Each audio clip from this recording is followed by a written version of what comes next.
your chances of survival in the past would be zero. The moment you were suspected of arson in Rome, you'd be turned into a living torch.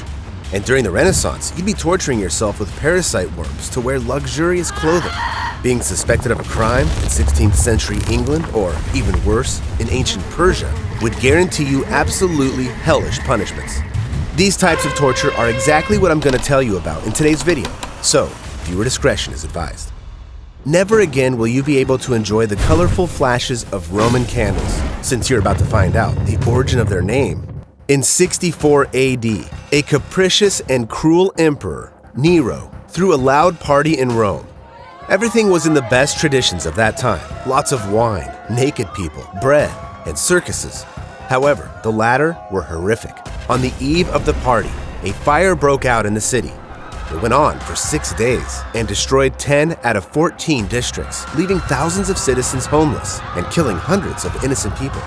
Rumor had it that Nero himself had ordered to set Rome on fire. To silence these rumors, the tyrannical emperor pinned the arson on adherents of other faiths, including Christians. They were arrested, thrown into prisons, and tortured. Yet it wasn't enough for the savage Nero, so he came up with something called Roman candles. The prisoners were wrapped in crude fiber, coated with highly flammable materials like tar, oil, and wax, and set alight, serving as living candles. The insane Nero lit his grand parties in this way, and his perverted guests sought entertainment in human suffering. I can't call this justice, but 4 years after this, there was an uprising against Nero. The emperor realized what his fate would be, so he committed suicide, not to experience the suffering he'd inflicted upon others. The next reason why you wouldn't have survived in the past is witchcraft accusations. You said the earth rotated around the sun, that disease could be treated with medicines and not prayers. Or, God forbid, everything was going well in your life. You're definitely a sorcerer. That's the reputation that followed a Scottish aristocrat named William de Sully. He allegedly communicated with spirits and even defeated a giant. For these crimes, in 1321, he was sentenced to an execution method so brutal that it was officially used only several times in the entire history. The poor man was thrown into a giant cauldron on fire and boiled to death. And almost 100 years later, Scottish lords used this same method to kill Sheriff John Melville because he was too strict, demanding that everyone follow the rules. They say that after the execution, every lord drank a spoonful of liquid from that cauldron. These same savage execution methods were used for forgers and murderers in the Roman Empire, as well as in medieval Europe. We can still see the cauldron used to execute those who forged money on the wall of a house in the Dutch town of Deventer. The convicts were boiled in oil. Boiling was also used to execute a robber gang leader in Japan. In the US, there was a case of using the same kind of punishment for disobedience. However, a truly unique case happened in England. In 1531, a cook, Richard Roos, who worked for the household of the Englishman John Fisher, Bishop of Rochester, added something to the food and poisoned 2 people. Then the furious bishop pressured the king, and the monarch did the same with the parliament. As a result, they adopted an ad hoc law that officially allowed to boil people alive for a poisoning attempt in England. In addition, it didn't require any public trial. In fact, this law was only adopted to allow them to boil the cook legally. However, it's no less terrifying that, reportedly, torture by boiling is still in use in the modern world. In 2002, reports surfaced about the deaths of 2 prisoners in a facility in Uzbekistan. Their bodies had burns that could only have appeared from being dipped in boiling water. Of course, the local authorities didn't confirm these scary rumors. In addition, in a 2010 documentary, a masked man claimed that in Mexican cartels, traders are thrown into cauldrons with boiling oil. To distract ourselves from these horrors, I suggest we get transported into the Victorian era, the time of exquisite, magnificent balls, during the reign of Queen Victoria. However, this beautiful exterior was hiding truly horrific things. Because back then, unhealthy beauty standards demanded women to have 40-centimeter waists, as well as crimson lips, pale skin, and a skinny build. That is, a woman had to look like she was suffering from tuberculosis.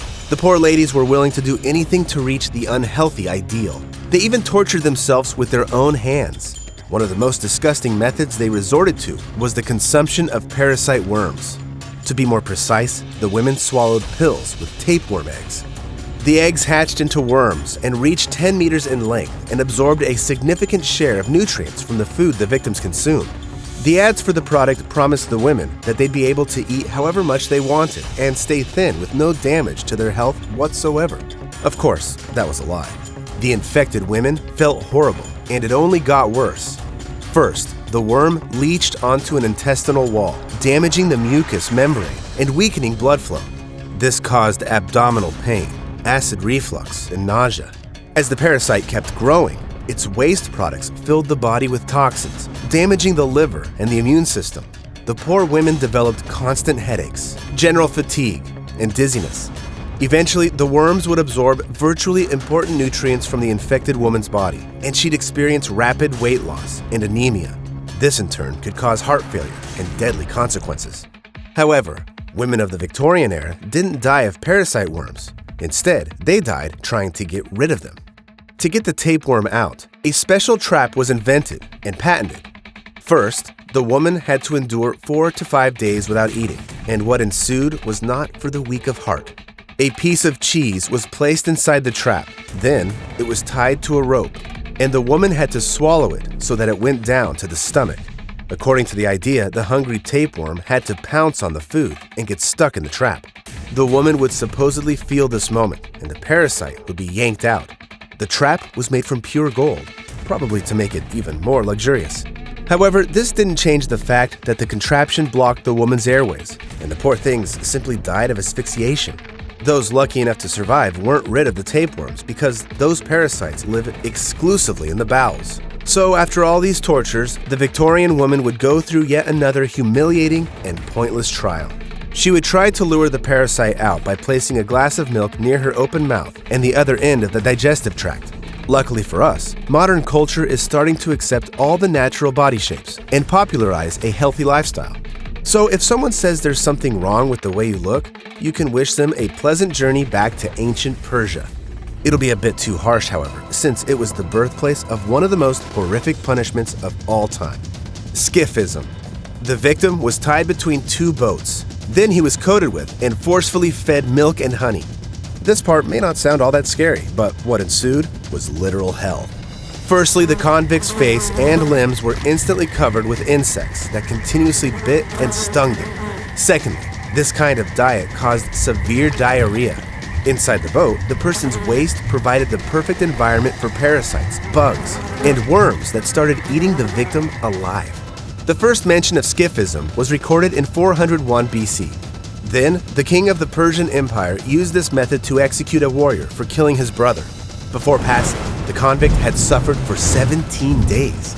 It was rare even for insane tyrants to use such a lengthy torture method.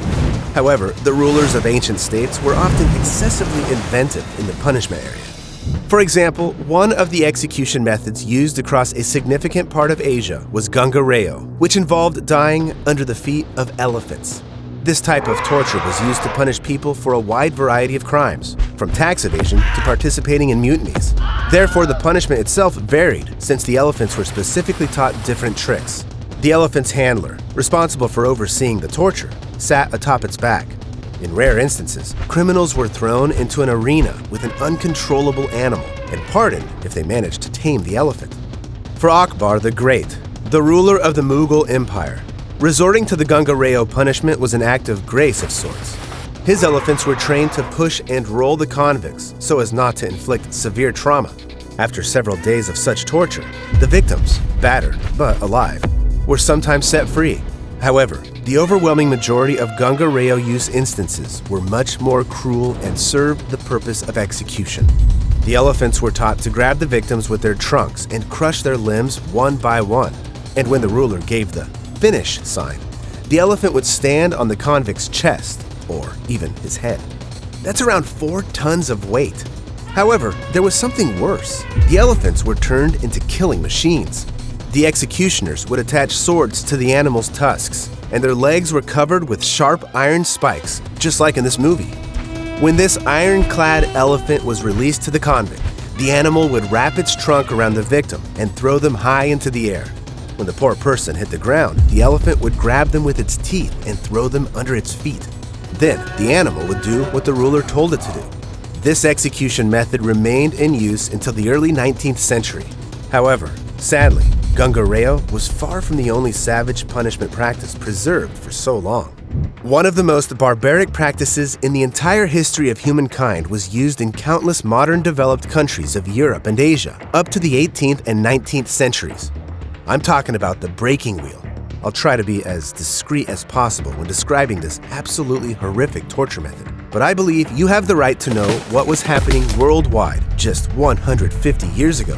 So first, the convict was tied to an X-shaped cross, and their largest bones were crushed in 2 places. This was done to ensure that the body would be able to bend unnaturally. Then, the victim was placed on a horizontally positioned wheel so that their body would leave no gaps inside the wheel. This method was used to punish people for robbery, arson, sexual crimes, murder, and of course, high treason. However, this doesn't negate the fact that the breaking wheel torture was nothing but an act of absolutely barbaric atrocity. It didn't even have the cover-up of the usual ritualistic conventions, such as sacrifice to a deity. I want to stress once again that I'm only telling you about all these horrific things because they were a part of history. Humanity had its dark times that nobody in their right mind would even consider approaching. The people who lived back then, on the other hand, had a completely different outlook on everything. That's exactly why virtually none of us would manage to survive in the past, especially distant past, especially among the Vikings. They were vicious, battle-seasoned sailor warriors from Scandinavia. The Vikings were virtually illiterate, which is why all stories about them originate from other nations.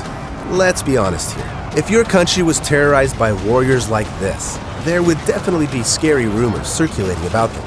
That's how recounts of a horrifying execution method devised by the Vikings, the blood eagle, seeped into history books.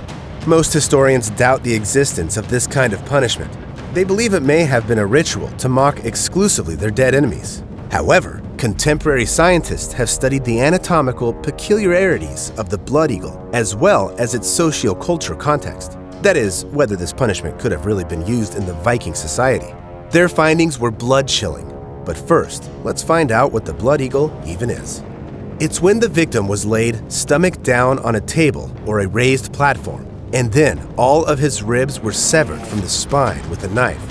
Then, the ribs were opened to the sides, creating wings, and in the end, the executioners pulled out the victim's lungs. From a medical point of view, however, this procedure is highly complex. First, the executioners would need to cut through the muscles and then the bones. In addition, they'd have to somehow keep the lungs intact. When scientists used a computer simulation to test this, they found that the Vikings could hardly have performed this ritual without the victim dying before its end. Any crude and long blade would have inflicted injuries that would have killed the person almost instantly. However, historians believe the Vikings could have used short spears to avoid such an outcome. Luckily, there are only 2 mentions of this execution method being used. Both times it was a case of ritualistic blood revenge. The first use of the blood eagle was when a Viking leader named Ivar the Boneless executed the king of Northumbria in 867 for the murder of his father. The second instance was in the 9th century when Torf Einar, a Scandinavian jarl, did the same thing with Halfdan Longleg, the son of Norway's first king. Moreover, this ritual execution was also the designated revenge for the murder of one's father. So what period would you prefer to have been born in, if not now? When people were used as living candles for an emperor's feast, or fed to worms? Or maybe when they deliberately infected themselves with parasites or braided people into wheels? As for me, I'm glad to have been born here and now, where the worst tortures are cleaning, cooking, and waiting in line.